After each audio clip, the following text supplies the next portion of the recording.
Welcome back to Reviews with Elaine, because I have opinions. And today's opinions will be about The Vengekeep Prophecies by Farrey. Okay, so you know how there are some books that just annoy you through no fault of the book? This was one of those books for me.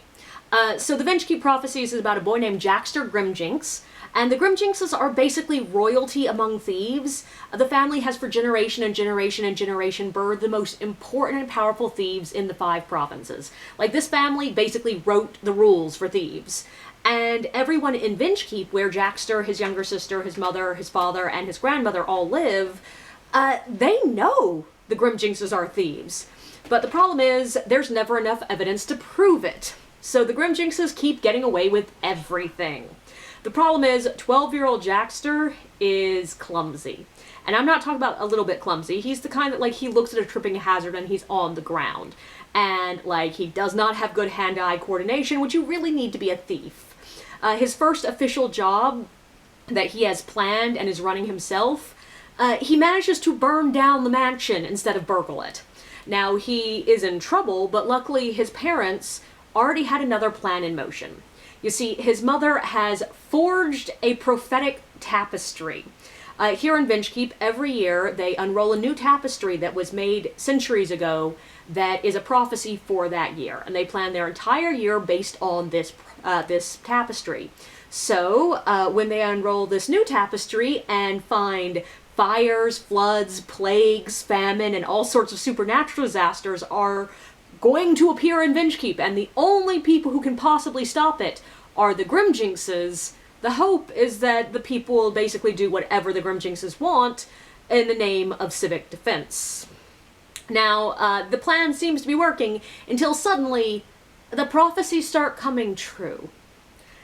Suddenly, what was meant to be a cover story is becoming a reality, and Jackster is going to have to take on a role that no Grimjinx has ever taken on before. The role of a hero. Okay, so I mentioned that this book really annoyed me, and a lot of this review is going to be me bitching about this one thing, and it's not one of those things I think is going to bother everyone, so if you find me talking too much about this one thing, go ahead and skip ahead, it'll be about 5 minutes. But the author of this book clearly wanted the Grimjinxes to be pariahs, but didn't want to commit to really portraying what life outside of the society would look like. And I mean, I get it. This is a middle grade book. Most middle grade books are not really going to want to deeply explore complex systemic issues. But it felt a bit like the author wanted to have their cake and eat it too. They wanted the characters to be pariahs, but they also wanted them to be able to live in society like normal people. So we end up with this wishy-washy thing where people are just sort of glaring at the Grimjinxes when they walk by and like putting their hands on their purses to make sure nothing's getting stolen.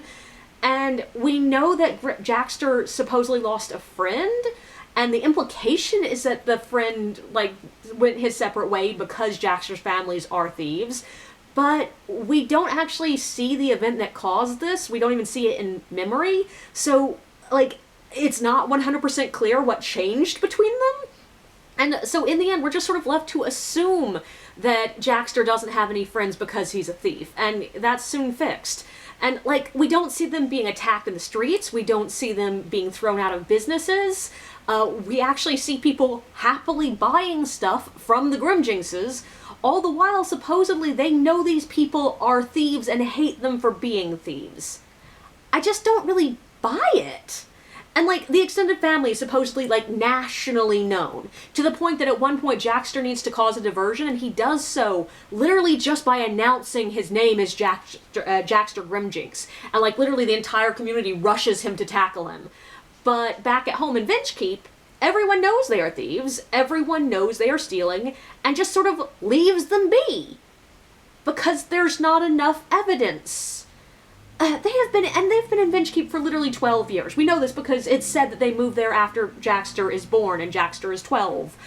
They're raising 2 baby thieves here who are being trained to be thieves, and, you know, beginners make mistakes, and yet they have never left a single shred of evidence of their crimes? This just strains credulity. It's also, frankly, strange credulity that the authorities would even care that there wasn't solid evidence. Like, we see people in this book trying to arrest people or just mob rush characters with no proof whatsoever. There are a couple of different times where Jackster is either almost arrested or straight up arrested, and he's just arrested for being in the wrong place at the wrong time, basically. And, like, there's no burden of proof on those guards before Jackster gets thrown in prison.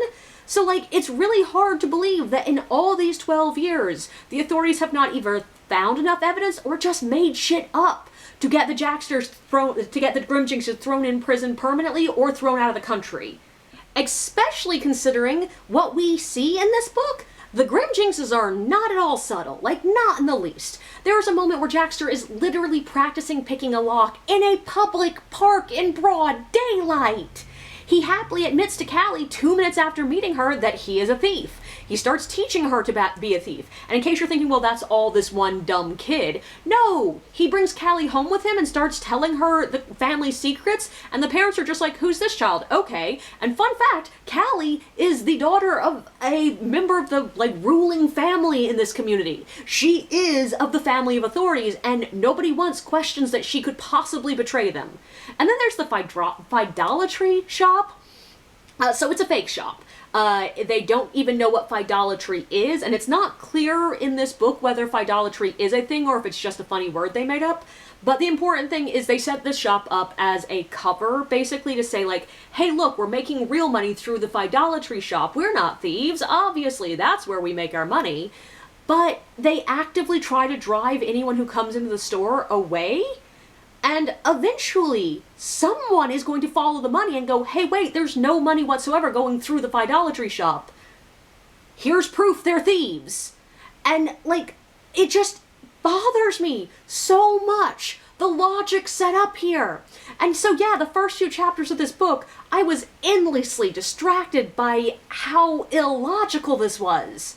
And it's one of those things I'm really, really, really unsure whether it would bother anyone else, especially anyone in the book's target age range. Because, of course, this is a middle grade book. It's targeted at kids between the age of, like, 8 and 12-ish. And honestly, in my opinion, having read it, I'm guessing that the target age range is on the mid to lower range of middle grade. Like, I'm thinking, even though the protagonist is 12, the readers are going to be, like, 8 to 10. And I know that there are things that will bother an adult reader that will not bother an 8-year-old reader. On top of that, I have written a book that features thieves living as pariah in a society that they both are and are not part of, and it's the project I'm currently trying to query, so it's very much on my mind. I've thought very deeply about how this conceptually works in a world. I have a clear idea in my head of what is right and what is wrong with this concept. But that's just me. It's not the book's fault that it exists in a much lighter world than the one I wrote. That's a me problem. But there are also several little things that just bother me a little bit, but may not necessarily bother a middle grade reader. There were a couple of monologues where characters just declared part of their character arcs or motivations that seemed a little bit over-explaining to me. And there was also a betrayal that was foreshadowed so aggressively that it felt like there was a flashing sign over the character's head just saying, don't trust me, don't trust me, don't trust me, don't trust me. But all that aside, this was a fun book. The characters were fun, though I don't really like the fact that Jackster's big character flaw was that he was clumsy. It's a bit of an overdone character flaw, but I did like the fact that it was a boy who was clumsy. Because for some unknown reason, clumsiness is a flaw that is almost always tied to female characters. And specifically, it's that girl character who's good in all other ways, but she's clumsy. And also, clumsiness is often that character flaw that only appears when it's needed and just shows up at random to show, look, she's not perfect.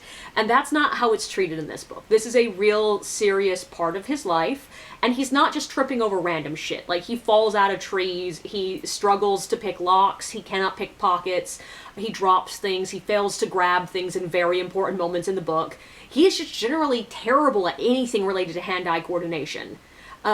Basically, it is a cliche character flaw, but this book explores it more thoroughly and more interestingly than I've seen it in most stories. Also, Callie is just a really interesting character. And this is a really little thing, but I really appreciate the fact that she is that classic tomboyish little girl character, but she never felt the need to do any of the not like other girls things. Like, she does dislike her fancy dress, she does dislike learning a very specific high society dance, she does dream of running away and becoming a thief, but we never see her being like, oh, I hate all that girly stuff. We never see her making fun of other girls who do like the girly stuff. Instead, we see her having very specific dislikes and very specific likes. And it's just nice that we can see a slightly more tomboyish character who has her goodness, her good traits elevated without it being at the expense of more girly characters. Also, Aubreyne was a really interesting character, and specifically, she's one of those characters that is, you know, sort of passively interesting in this book, but she is a really well done sequel bait, because the character becomes a lot more interesting in the end, and I think it was handled perfectly when it comes to the, like, oh, yeah, no, this is where we're going, we're gonna have a lot more of an arc with her in the next book, this is really cool. But one of the things I liked most about this book that I think it really handled spectacularly is this is the really rare kids book that really managed to navigate the need to have the kids have agency while also letting the kids be kids. I've talked about this in pretty much every review I've ever done of a kids book, but one of the problems that kids book often have is that they need the kids to be the protagonist. They need them to be the heroes, the ones driving the action, making the big choices, changing the world, and risking their lives to do so. And one hurdle that a book often stumbles on is they either make the kids far too capable, giving them basically adult-like skills and decision-making abilities, or conversely, they have them make these outrageously over-the-top big mistakes that feel completely out of keeping with the abilities we've seen them have in the past. But this book, no. Jackster and Callie have certain skills, and everything they do remains within their established skill set, and yes, it stretches their skill set, they're learning, but we never see them, like, do something that you're just like, how the hell did they do that? They make mistakes, but they are the kind of mistakes that someone that just lacks a little bit of experience would logically make. It all works. And the other big hurdle that a lot of kids' books stumble upon is how to get the adults out of the way. There needs to be a reason the adults are not the ones taking charge and being the hero.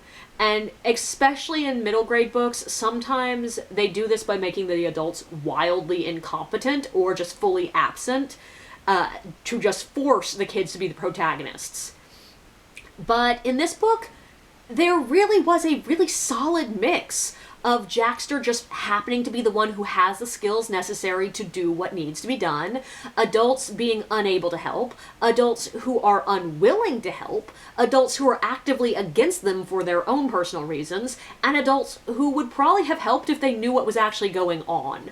And there were even large sections of this book where there were adults helping the kids, but the kids still managed to have agency, still got to do active things, still got to drive the story. It was just a really well-managed balance of agency and age-appropriate behavior. I also find the world of this book just really interesting. I do wish there was a little bit more world building, and specifically, I wish, there's a lot of in-action world building in this book, things that, are just in between bits of the scene. We know that mages are the only ones allowed to own gold, that there was some kind of giant upheaval at some point in the past, that magic-resistant plants and animals are dying out, but these are all things that are dropped in passing, like a character mentions it as we walk by something, or Jackster just, as the narrator, comments it when something happens. We get a lot of this sort of mid-scene, mid-conversation, single line or phrase exposition. But I really just wanted a little bit more pure description. I would have loved to see a paragraph or two just describing what Vengekeep looks like, to give me an idea of what technology level this world is at. I would have loved to just have a simple, straightforward paragraph laying out the governmental hierarchy, or how the magic system works, or what non-human species exist in this world, and what abilities they have, and what they look like. But this is a middle grade book. You don't tend to get long-winded descriptions in books for this age range. And what we do get of this world is just really interesting and inventive. It felt like the author was combining a lot of really traditional cliche fantasy elements, but in new and inventive ways. What I could gather of it, it really showed a complex governmental structure for this kind of book. We don't spend much time examining them, but we do get a couple of looks at really interesting bird-like humanoids, goblin-like people, and mentions that there are other sentient non-human races running around here. There was also the more animalish critters. At the beginning it felt like this was just using the trope of lazy fantasy world building, where we just have animals that are basically our animals but with a fantasy name to make it feel special. Like specifically there's something called a mange that I just assumed throughout most of the book was a horse, but then we get enough little bits of evidence here and there that no, these are not horses, they're not talking about chickens, they're not talking about turkeys, they are talking about something else. And then there's things like the spider bats, which, yeah, spider bat, it's a simple chimera, a simple combining of two real-world animals, but it's a really effective combination, and the author took the time to give them a complex society and culture. So yeah, this is one of those books that you do just get bits of world building here and there as the story runs by you, but the bits that you get are really fascinating. I also loved each and every chapter in this book starts with a little proverb at the front, and this is just a really cute little way to give us some cute little sayings, yes, but they also could operate as foreshadowing, warning us of what's going on in the chapter, and it's just another little bit of world building that doesn't need to be a straightforward info dump. It was cute. I thought the overall plot of the book was really tight and fun, and it had an unusual rhythm, which I really liked. The book is very episodic. They are doing a quest, like there's a driving quest that is moving the plot forward, but there are a lot of stops along the way, along this quest that you could sort of take out separately and read as a short story on their own. And that's honestly not too unusual for a fantasy novel, but what I loved about this one is that there's just a lot more variety in the level of intensity in these little episodes than you usually see. Some stops on the journey involve life and death danger, others are like the kids getting threatened with like horrible injury or imprisonment, but some of these stops, the threat is basically just, oh my god, this is annoying, or we're wasting time. And it wasn't like a straight up build up across time, like getting more and more higher stakes. It is like back and forth and up and down, and there's just a good lot of variety here. And it makes this the perfect kind of book to read to your kid before bed, or for a younger reader to read a chapter or two before they go to bed or whatever. And it makes each episode feel really fresh and lively and differentiated. Overall, I loved this book for pretty much everything except the way it treated being a thief. It treated being a thief as basically a job society was mildly annoyed at, and that's just not something that feels real to me. I just wanted a hair more explicit tension in the world building around it, and I think that's unfair of me to ask of this book. Most middle grade readers aren't looking for that kind of tension, and hell, I picked this book up because I wanted a lighter read, so I shouldn't be upset that what I got was a lighter read than I felt was slightly logical. Sometimes you just ruin a good book by thinking too logically. So yeah, I do think the Vengekeep Prophecies is one that especially middle grade readers would enjoy, but just don't think too deeply about the themes.